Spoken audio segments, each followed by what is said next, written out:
করলাম মনে হয় নাকি? বন্ধুগণ আমার ভাইয়েরা, ওয়ালিদ ইবনে মুগিরা ডাইরেক্ট আল্লাহ নবীর চাচা আবু জেহেলের কাছে চলে আসলো, নেতা এই ঘটনা, আর দেরি করা যাবে না, মুহাম্মাদের কিন্তু উদ্যত্ত দিন দিন বেড়ে চলেছে। আবু জেহেল তার সব মন্ত্রী পরিষদ নিয়ে তার তার সংসদের ভিতরে বৈঠক ডাকলো। মুহাম্মাদের এত বড় সাহস, আমাদের দলের বিরুদ্ধে এজেন্ডা দেয়, কর্মসূচি দেয়, দেরি করা যাবে না। সূরা আনফাল 30 নম্বর আয়াতখানা আল্লাহ নাজিল করে দিলেন, ও নবী, এই মুহূর্তে মক্কার দারুন নদওয়ায় আপনার বিরুদ্ধে আইন পাশ হয়েছে 3টা। জোরে বলুন কয়টা? জোরে বলুন কয়টা? 1 নম্বরে লিখিত বিতুকা, ও আপনাকে গ্রেফতার করে মামলা দেবে। কি দেবে? তাহলে বোঝা গেল কোরআনের দল করলে, কোরআনের পার্টি করলে, কোরআনের দলে থাকলে মামলা হয়। এটা কোরআন কত না 1500 বছর আগের কথা। কথা ঠিক আছে কিনা আমার ভাইরা? কিন্তু আমাদের কিছু যদি দাড়ি পাকা মুসল্লি বা আবার আসরের নামাজ পড়ি বেরোবে, কালে পানের মধ্যে বলবে যদি 10টা থাকলে ধরিয়ে কি বলবেন? অথবা তাহলে 1500 বছর পূর্বে আল্লাহ নবীকে যে গ্রেফতার করে কারাগারে নেওয়া হলো, তাহলে নবীর কি কোনো দোষ ছিল? অথবা ওই জামানায় নবীর যে দোষ, এই জামানায় এই আলেমুল আমাদের সেই দোষ, ঠিক কিনা ভাইরা? আমার কথা লম্বা করার সুযোগ নাই।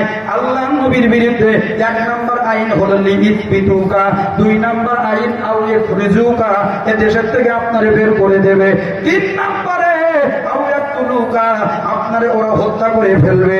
ভাইরা আমার, কোরআনের দল করলে 1 নম্বরে মামলা খাওয়া লাগে, 2 নম্বরে দেশ ছাড়া লাগে, 3 নম্বরে ফাঁসির দড়িতে ঝোলা লাগে। বলেন তো দেখি, এই 3টা কর্মসূচি এটা নতুন না পুরাতন? আরো জোরে বলেন ভাইরা আমার। 3টা কর্মসূচি আল্লাহ নবীর বিরুদ্ধে যখন বাস্তবায়ন হয়ে গেল, আল্লাহ নবী চিন্তায় পড়ে গেলেন। আমার আল্লাহ ওই মুহূর্তে ডাক দিয়ে বলেন, ওগো নবীজি, লা তাহজান ইন্নাল্লাহা মা'ানা, নবী চিন্তা করবেন না, আপনি একা নন, আমি আল্লাহ আপনার সাথে রয়েছি। এখন আপনার দায়িত্ব হলো ইন্নাল্লাহা ইয়া'মুরু বিল আদল, আমি আল্লাহ বলছি, ইন্না মানে নিশ্চয়ই, ইয়া'মুরু মানে আপনাকে আদেশ দিচ্ছি, বিল আদল, এই জমিনে আপনি ন্যায় প্রতিষ্ঠা করেন। কি প্রতিষ্ঠা করেন? ন্যায় প্রতিষ্ঠা করেন। ও নবীজি, ন্যায় যদি আপনি প্রতিষ্ঠা করতে পারেন, তবে এই সমাজে আবু জেহেল নামের কুলাঙ্গার যারা বৈধ মানুষদের উপরে জুলুম অত্যাচার করেছে, যারা ওদের মুখোশ উন্মোচিত হয়ে যাবে, ওদের দরবেশ বেশধারী সব দরবেশ উন্মুক্ত হয়ে যাবে। গেছে কিনা? শুধু এক দরবেশ মাথা চুরির থেকে শুরু করে পান মুখ পর্যন্ত সাদা, সেই দরবেশ নিয়ে গেছে 70,000 কোটি টাকা। তাহলে যারা আন দরবেশ গুলো কতটা নিয়ে গেছে? ভাইরা আমার, এ কথা আমি আজকের ওদিকে যাবো না, সময় আমার নেই। ও বন্ধুরা, আল্লাহ নবী বললেন, আল্লাহ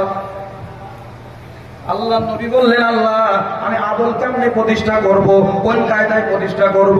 বন্ধুরা আমার, আল্লাহ রাব্বুল আলামিন আমার নবীর উপরে সূরাতুল কসাস খানা নাজিল করলেন। কসাস শব্দের অর্থ হলো কাহিনী, কসাস শব্দের অর্থ হলো ঘটনা। ভাইরা আমার, পূর্বের নবীকার অনেক দৃষ্টান্ত আল্লাহ পাক এই আদলের প্রেক্ষিতে ব্যাখ্যায় আল্লাহ পাক দিয়েছেন। আমি ছোট্ট একটা দৃষ্টান্ত আদলের ব্যাখ্যায় দেব, যদি আপনারা কষ্ট না পান।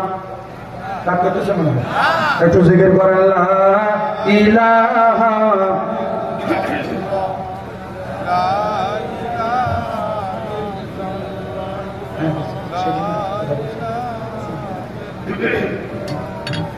আর জোরে লা ইলাহা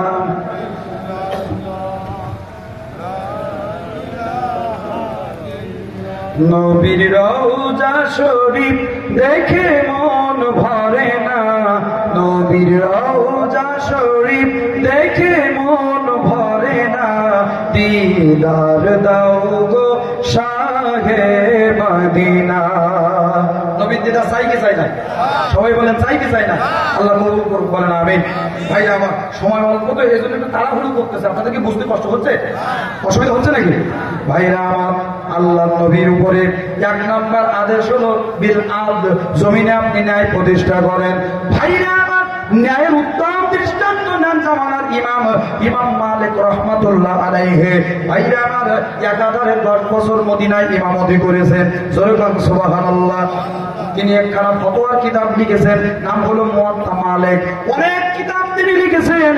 জামানার ইমাম যিনি ছিলেন মুজাদ্দিদ ইমাম, এই মালিক রাহমাতুল্লাহ আলাইহি শুধু মসজিদের ইমামতি করতেন না, তার জামানায় হঠাৎ করে তিনি ওই জামানার শ্রেষ্ঠ প্রধান বিচারক ছিলেন। এই ইমাম মালিক রাহমাতুল্লাহ আলাইহির জামানায় হঠাৎ করে একজন আল্লাহওয়ালা পরহেজগার পদ্মাসীনা মহিলা হঠাৎ করে ইন্তেকাল করেছে। কি হলো? ইন্তেকাল হয়ে গেল। হয় কি হয় না? বন্ধুগণ আমার ভাইয়েরা, ইন্তেকাল হয়ে গেল। আপনাদের এলাকায় যখন কোনো মানুষ মারা যায়, মাইকিং করার সাথে সাথে দেখবেন লোকজন তারে কবর খোলার জন্য, গোসল দেওয়ার জন্য চলে আসে কি আসে না? আসে না ভাইরা আমার? ঠিক তেমনি 4 জন মহিলা চলে আসলো এই মহিলাকে গোসল দেওয়ার জন্য। মশারি টানানো হলো, বড়ই পাতার গরম পানি দিয়ে গোসল আরম্ভ হয়ে গেল। গোসল শেষ হওয়ার পরে 3 জন মহিলা মশারির ভেতর থেকে বাহিরে আসলো। তাহলে ভেতরে থাকে আর কয়জন? কয়জন? 1 জন। এই মহিলা, এই মাইয়েতা মহিলার কপালের পানি গুলা মুছিয়ে দিতেছে, মাথার চুলের পানি গুলা মুছিয়ে দিতেছে, যেন ওই ভিজা পানি তার কাপড়ে লেগে যেন তার সদর আলগা না হয়ে যায়। এই নগরঘাটা পোড়ার বাজার এলাকায় যদি কোনো মহিলা মারা যায়, তবে তার কাপড় দেয় কয় কাপড়ে? ভালো করে বুঝি বলে 5টা দেয় তো সত্যি? আর পুরুষ মন্ডলী দেয় কটা? 3টা। মহিলাদের 5টা, পুরুষের 3টা। সারা জীবন খাইটি কর্ম করে, চাকরি বাকরি করে, ব্যবসা বাণিজ্য করে খাওয়াবো আমরা, আর কাপড় পাবে বেশি ওরা। কি যে বৈষম্য যদি আন্দোলন করলাম, মন্দিও সেই বৈষম্য। কি বলেন আমার ভাইরা? বলেন তো, এই মহিলার মারা গেলে 5 কাপড় কেন দেওয়া হয়, আর পুরুষ করলে 3 কাপড় কেন দেওয়া হয়? বলেন। তাহলে আপনি বললেন কি? এখন এই হাদিস বলতে গেলে মূল আলোচনায় যেতে পারবো না। আল্লাহ যদি অন্যদের সুযোগ দেয়, ইনশাআল্লাহ এই 5টা কেন, 3টি কেন, লম্বা একটা হাদিস আছে আদম পয়গম্বর থেকে বর্ণনা। আমার ভাইরা, ওদিকে আমি যাবো না। বন্ধুরা আমার, এবার এই মহিলার চুলের পানি, মুখের পানি, বুকের পানি এই মহিলা ন্যাকড়া দিয়ে, রুমাল দিয়ে মুছিয়ে দিতেছে। ভাইরা আমার, মুছাইতে মুছাইতে জীবিত মহিলার হাত যখন এই মৃত মহিলার পা পর্যন্ত গেছে, যাওয়ার সাথে সাথে মৃত মহিলার এই পায়ের পুরুষ সাথে জীবিত মহিলার হাত জোড়া লেগে গেছে। আল্লাহু আকবার বলেন আরো জোরে। জীবিত মহিলার হাত মৃত মহিলার পায়ের সাথে জোড়া লেগে গেছে। কি আশ্চর্য দেখেন দিন। কারণ আমাদের এলাকায় যদি কোনো মহিলা মারা যায়, আর যদি এরকম হুকুরি কারো হাত আটকে যায়, ওকে ছটফট করে ভয়তে মরি যাবে না? আর জীবনে যদি কোনো মহিলা মারা যায়, কেউ আর গোসল দিতে যাবে? মুড়ি বুঝে যা হয় হইতে যাক, যদি হাত জোড়া লেগে যাক। কি বলেন বন্ধুরা? মহিলা মনে করলো, আল্লাহ কত মহিলাকে গোসল দিলাম, জীবনে কোনোদিন হাত জোড়া লাগলো না। হাত কি হলো? হাত কেন চালায় না? মহিলা হাত টান দেয়, হাতের সাথে পা উঠে আসে, হাত টান দেয়, হাতের সাথে পা উঠে আসে। আল্লাহ কি হলো, কি হলো? অনেকক্ষণ চেষ্টা করার পরে হাত যখন ছাড়াইল না, এবার ওই জীবিত মহিলা আল্লাহু আকবার বলে চিৎকার দিয়ে উঠেছে। বাহিরে যে 3 জন মহিলা ছিল মশারির ভিতর ঢুকেছে। আপা হঠাৎ করে কি হলো? চিৎকার দিয়ে কেন উঠলেন? ভয় পেয়েছেন নাকি? জীবিত মহিলা ডাক দিয়ে বলেন, আপা আসেন শিগগির, দেখেন আমার হাত এই মাইয়েটা মহিলার পায়ের সাথে জোড়া লেগে গেছে। ওই 3 জন মহিলা চেষ্টা করেছেন হাত ছাড়ানোর জন্য, কিন্তু কোনোভাবে হাত ছাড়াইতে পারলো না। 3 জন মহিলা বলছেন, আবার সত্যি করে বলেন, এই লাশের সাথে আপনি কি অপকর্ম করেছেন? আমরা গোসল দিলাম, হাত তো কিছু জোড়া লাগলো না, আপনি কি এমন অন্যায় করেছেন? আমরা বাহিরে যাওয়ার পরে সত্য করে বলেন, কি এমন অন্যায় আপনি করেছেন, কি এমন দোষ আপনি করেছেন? মহিলা বলেন, আল্লাহর কসম করে বলি, কোনো অন্যায় আমি করি নাই।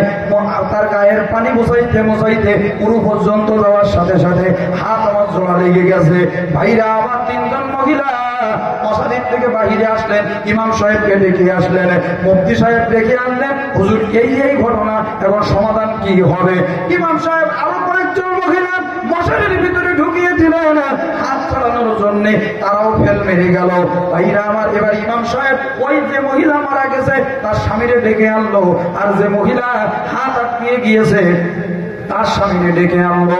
দুইজনকে একত্রিত করে যে লোকটার স্ত্রী মারা গেছে তাকে বললো, ভাই এই ঘটনা, এখন উপায় আছে একটা, যদি অনুমতি দেন আপনার স্ত্রীর যেখানে হাতটা জোড়া লেগে গেছে ওই হাতের তলার থেকে চামড়া কেটে এই জীবিত মহিলার হাতটা একটু ছাড়িয়ে আনবো, যদি আপনি অনুমতি দেন। লোকটা বলেন, হুজুর আমার স্ত্রীর মতো আল্লাহওয়ালা পরহেজগার পদ্মাশীলা ধার্মিকা মহিলা এই এলাকায় খুব কম মহিলা আছে। হুজুর জীবনের সাংসারিক জীবনে তার সাথে আমার কথা কাটাকাটি হয় নাই, জীবনে তার গায়ে আমি একটা নখের আসন লাগতে দেই নাই, আর আমার স্ত্রী মারা যাওয়ার পরে তার গায়ের চামড়া কাটা হবে। হুজুর চামড়া কাটা তো দূরের কথা, আমার স্ত্রীর গায়ে আমি একটা ফুলের টোকাও লাগতে দেব না। আর আমাকে বড় মধ্যে হুজুর খালি একটু চামড়া কাটি নিয়ে হুজুর বলে কিন্তু পারবো কি, হুজুর তুমি চামড়া কাটা পা কাটি নেওয়া কিন্তু মরি গেলে বাসের জন্য বাসা। এক লোকের স্ত্রী রাগ করে, স্বামী করে রাগ করে নদীতে ঝাঁপ দিয়েছে। কোন জায়গায়? নদীতে ঝাঁপ দিয়েছে, কারণ নদীর পানি যাচ্ছে এইদিকে আর ও লোক খুঁজ দিয়ে এইদিকে। লোকজন কি হয়েছে? বলছে আমার স্ত্রী আমার পর রাগ করতে মর বেঁধে নদীতে ঝাঁপ দিয়েছে, তার লাশ খুঁজতেছি। তাহলে তুমি কি পাগল? কেন? নদীর পানি যাচ্ছে এইদিকে, তুমি খোঁজ পাওয়ার কথা এইদিকে, তুই এদিকে উল্লু খুঁজতে পারবা না যে বউ আমার তুই আমার বেশি বুঝিস। বলছে কেন? তো সারা জীবন যদি আমি বলি ডাইন দিকে যাও, ওকে বাম দিকে, আমি যদি সামনের দিকে যাও, ওকে পেছন দিকে, আমার বিশ্বাস আজকে আমার সাথে ঝগড়া করে নদীতে ঝাঁপতেছে, পানি যাচ্ছে এইদিকে, ও যাবে এইদিকে। এইরকম বেড়া কিছু মহিলা আছে না নেই? একটু জোরে বলে। যদিও আপনাদের এলাকার আম্মা যারা অনেক স্বামী ভক্তি প্রতিভক্তি করে, এ জায়গার মহিলারা অনেক ভালো, জোরে করেন সুবহানাল্লাহ। আল্লাহ নবী বলেন, দুনিয়ার মা বোনেরা চারটা কাজ যদি করতে পারো আল্লাহর জান্নাতের 8টা দরজা খোলা হবে, যেই দরজা দিয়ে ইচ্ছা ওই দরজা দিয়ে জান্নাতে যেতে পারবে। এটা সুবহানাল্লাহ বলা যাবে না? ভাইরা আমার, বন্ধুরা আমার, আসার দিকে না যায়, হাতটা জোড়া লেগে গেছে, বলতে হলো চামড়া কাটতে দেবো না। যে মহিলার হাত আটকে গেছে ওনার বলতেছে, আপনি যদি অনুমতি দেন, স্ত্রী যদি বাঁচাইতে চান তবে হাতের কবজি থেকে কাটি বাদ দিতে হবে, হাত যায় যা করতে বউ ফিরিয়ে আসুক। কি বলেন? না না না না, আমার স্ত্রী এই এলাকার যত মহিলা মারা যায় তাদের গোসল দিয়ে থাকে, আর আমার স্ত্রীর হাত কাটা হবে। হুজুর না না না, আমার স্ত্রীর হাতও আমি কাটতে দেব না। এখন একজন চামড়া কাটতে দেবে না, আর একজন হাত কাটতে দেবে না, এখন উপায় হবে কি? তাহলে মহিলার উপায় হবে কি? বন্ধুগণ আমার, ভাইরা বলেন তো দেখি, এই সমাধান দুনিয়ার কোন বিচারক না দিতে পারলেও আল্লাহর কোরআন দিতে পারবে কি পারবে না? আর জোরে বলেন, পারবে কি পারবে না? এই পৃথিবীতে এমন কোন সমস্যা নাই, প্রবলেম নাই যার সমাধান, যার গাণিতিক সমাধান আমার আল্লাহ কোরআনের মধ্যে দেয় নাই। ও বন্ধুরা, শুধুমাত্র 5টা মিনিটের কথা, 5টা মিনিটের কথা, হাতটা আমি ছাড়িয়ে দিয়ে যাব। এখন বলেন তো, আল্লাহর কোরআন দিয়ে বিচার করে এই হাতটা ওই মহিলা বেঁচে যাক, হাতটা ছাড়িয়ে যাক, চান কি চান না? কারা কারা চান? একটু 2 হাত দেখা। লিল্লাহি তাকবীর, লিল্লাহি তাকবীর। হাত আল্লাহ কবুল করুন, বলেন আমিন। আর জোরে বলেন আমিন। সম্মানিত হাজিরিন, ও বন্ধুরা, হাত আমি ছাড়িয়ে দেব, তবে তার আগে কমিটি আমার কাছে একটা স্পেশাল রিকোয়েস্ট করেছে। হুজুর, আমাদের মসজিদের কিছু কাজ বাকি আছে, কিছু টাইলসের কাজ বাকি আছে, আনুষঙ্গিক কিছু কাজ বাকি আছে। আরে মাহফিল করতে যে অনেক খরচ খরচা আছে না নাই? একটু জোরে বলেন আমার ভাইয়েরা। এখন আপনাদের কাছে আমি একটু দাবি করতে চাই। কি হলো? আমি টাকা চাইনি তো, আমি আমার চাইনি তো, তারা না দিলাম তো বসে থাকে।